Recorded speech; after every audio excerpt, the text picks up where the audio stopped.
Bonjour, écoutez, c'est un grand plaisir pour moi d'être parmi vous et devant vous ce soir pour vous présenter un parcours, le mien, entre parenthèses, d'un jeune de province qui a voulu trouver un métier, qui ne savait pas du tout quoi faire. Et puis, qu'est-ce qui est arrivé un jour? Il a fait des extras pour payer sa mobilette dans un restaurant, à faire la plonge. Et j'ai fait la plonge pendant quelques mois. Et puis de là, le patron m'a dit, ben voilà, je cherche un apprenti en septembre, est-ce que tu veux pas rester? La place est libre, j'ai personne. Ben, je dis oui, pourquoi pas. Voilà. Donc le restaurant, je connaissais pas, j'avais quasiment jamais été avec mes parents. On n'était pas trop allés dans ces endroits-là, on ne connaissait pas. Et j'ai découvert un milieu complètement différent, un milieu où on vit différemment, un milieu où les gens ont une vie qui est un peu à côté de celle des autres. Et c'est ça qui m'a beaucoup plu. Justement, ne pas être comme les autres, de faire quelque chose de différent. Qu'est-ce qu'il faut? Il faut être exigeant avec soi-même, mais pas trop non plus.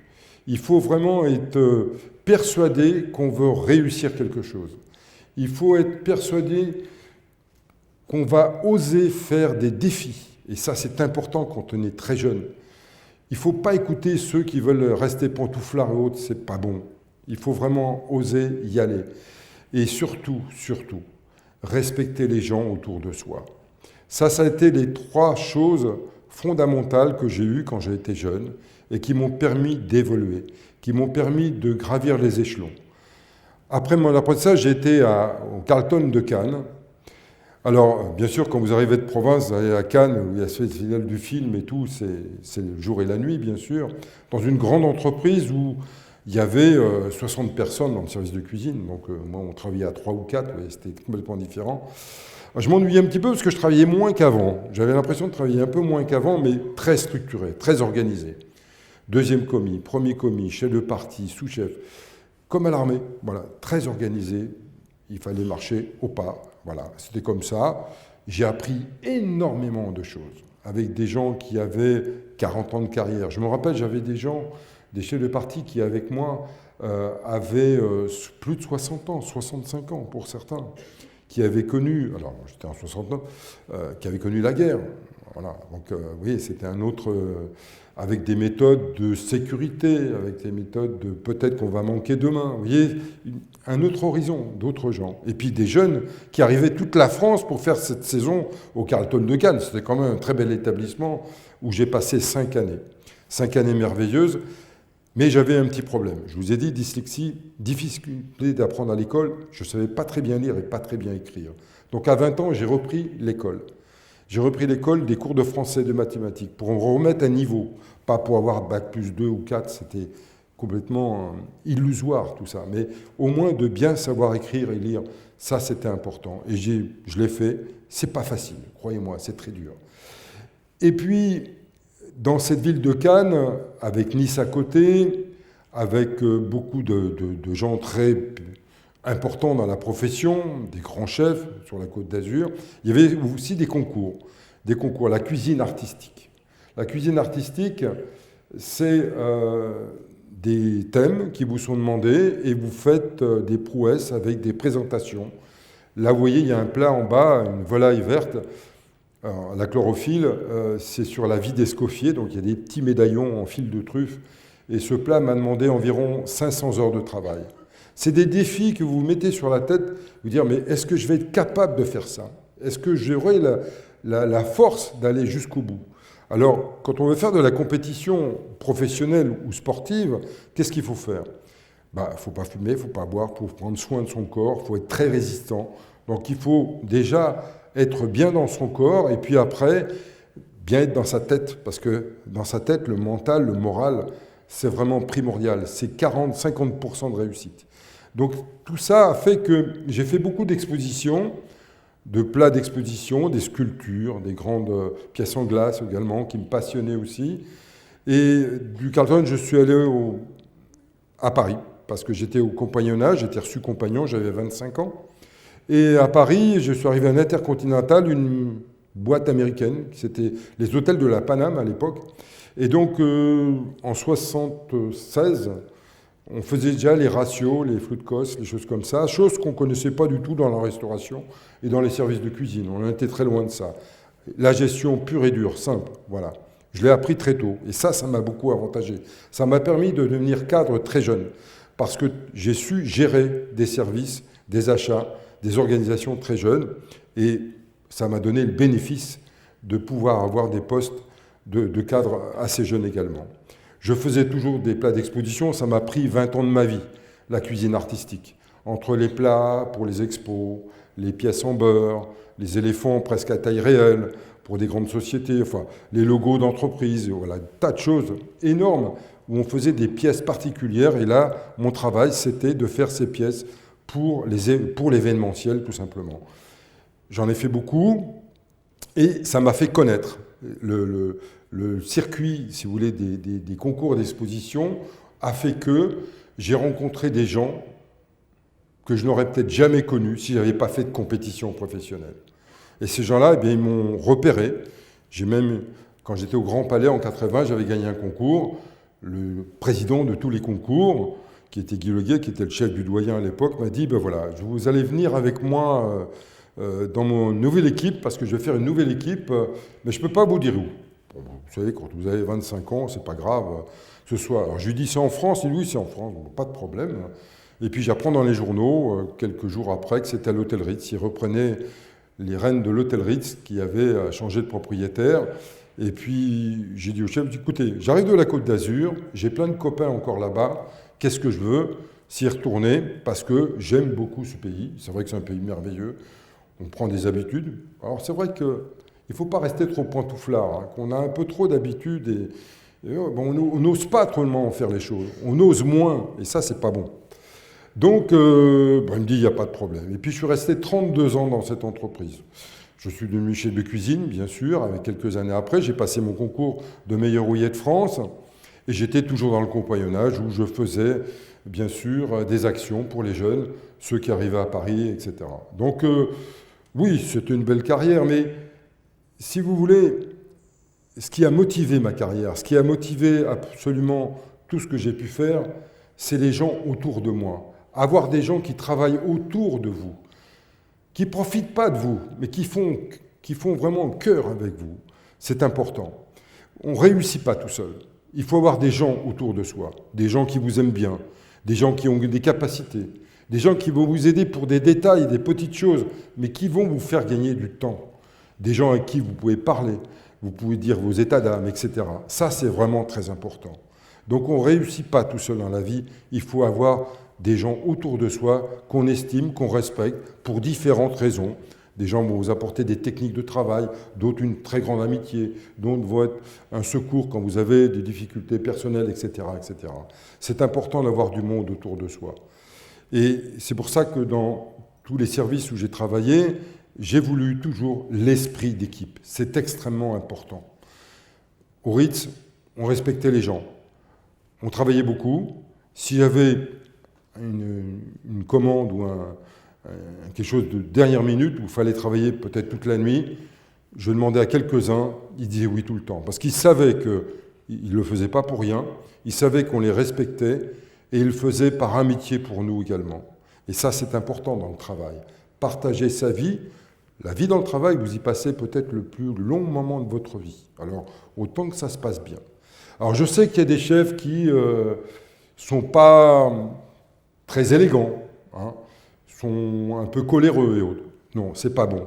Quand vous voulez tirer le maximum de profit des jeunes gens, c'est d'avoir leur confiance, c'est de les respecter, c'est de leur transmettre votre savoir, leur expliquer qu'ils sont là pour apprendre quelque chose. Ils vont en faire leur fonds de commerce personnel, ça va leur donner une valeur à eux pour plus tard. Et quand ils ont compris ça, ils travaillent avec vous et quelquefois, il faut même les envoyer un peu ailleurs, qu'ils voient d'autres horizons pour s'améliorer. C'est ça le respect des gens. Et j'ai voulu passer ça dans l'esprit du meilleur apprenti de France. Ce concours des meilleurs apprentis de France, c'est 6000 jeunes par an qui concourent tous les ans dans 120 métiers différents, avec 4000 bénévoles autour.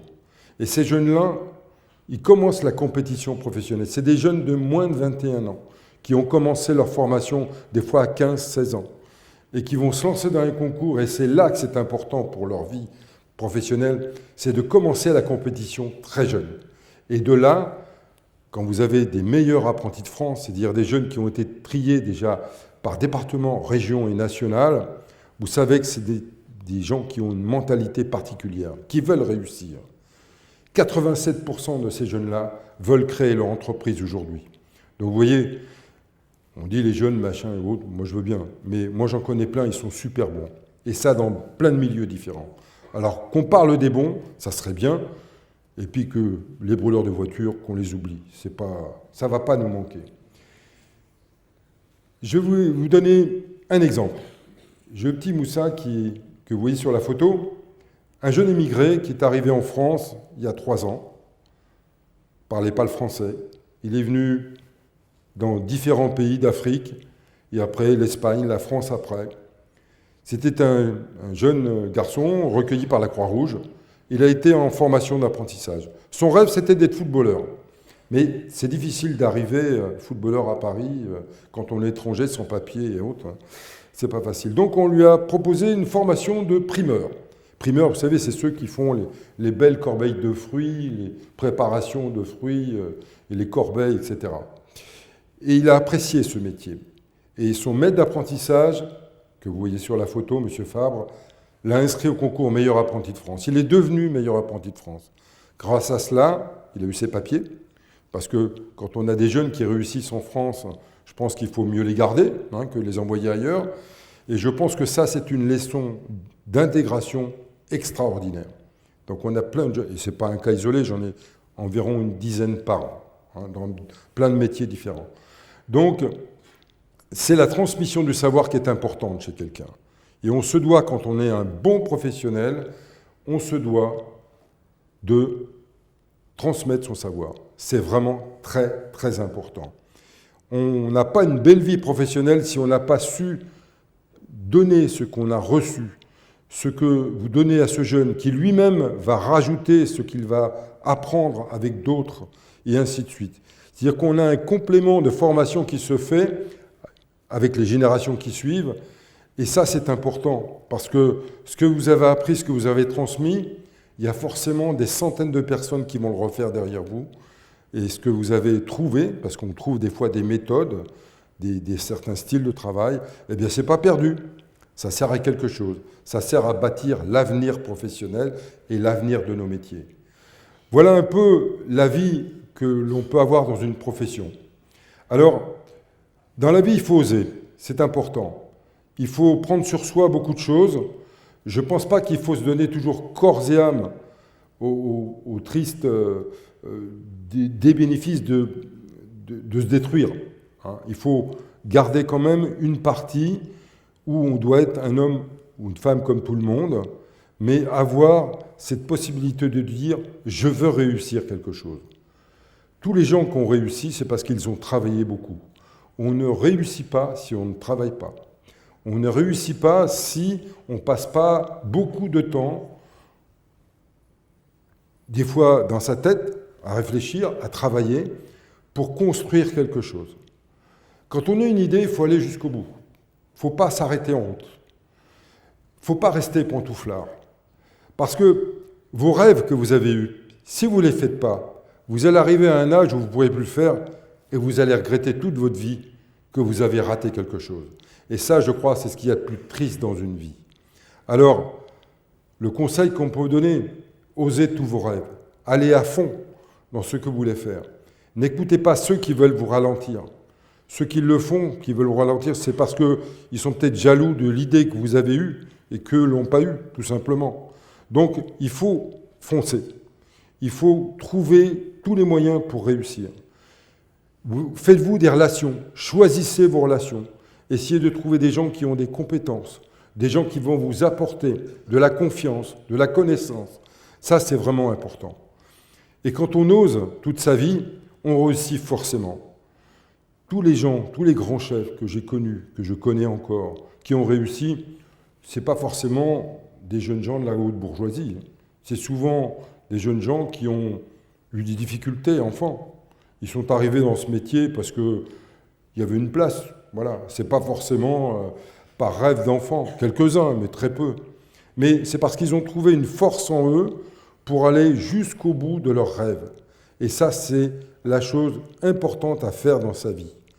Alors si vous avez des jeunes gens autour de vous qui ne savent pas trop quoi faire de leur vie, surtout qui regardent un petit peu les métiers, on peut aller voir quelqu'un qui travaille du cuir, du bois, du fer et autres. Et quand on voit les gestes manuels de quelqu'un qui crée quelque chose avec des manières très différentes, ça va forcément vous donner des idées. Peut-être de faire ce métier, peut-être d'en faire un autre qui est avoisinant, mais de faire quelque chose avec son cerveau et ses mains. Si vous n'êtes pas bon à l'école, c'est pas bien grave. Enfin, je sais que j'en parle pas, ils sont tous super.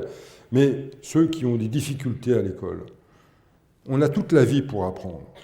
Il n'y a pas plus belle géographie que de voyager avant 30 ans, dans le monde entier, de découvrir des paysages, découvrir des nouveaux peuples, etc., etc.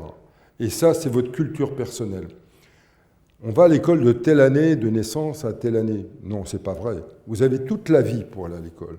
Vous avez toute la vie pour vous former. Et c'est ça, sa culture, l'importance que l'on a à chacun à avoir une culture générale personnelle. Et ça, on l'a fait avec le travail, avec l'après-travail et surtout dans le respect des gens. Ça, je crois qu'aujourd'hui, le monde du travail a certainement des difficultés. Il y en a qui ont été certainement trop loin. Il faut repenser le travail, le redistribuer. Mais sachez que si l'on veut réussir, il faut travailler beaucoup. C'est indispensable. La réussite, elle est le fruit d'efforts personnels, de recherche personnelle et aussi de travail acharné. Et quand on a réussi quelque chose dans sa vie, je pense qu'on peut être heureux. On peut transmettre ça à ses enfants et ses petits-enfants. Mesdames, Messieurs, merci.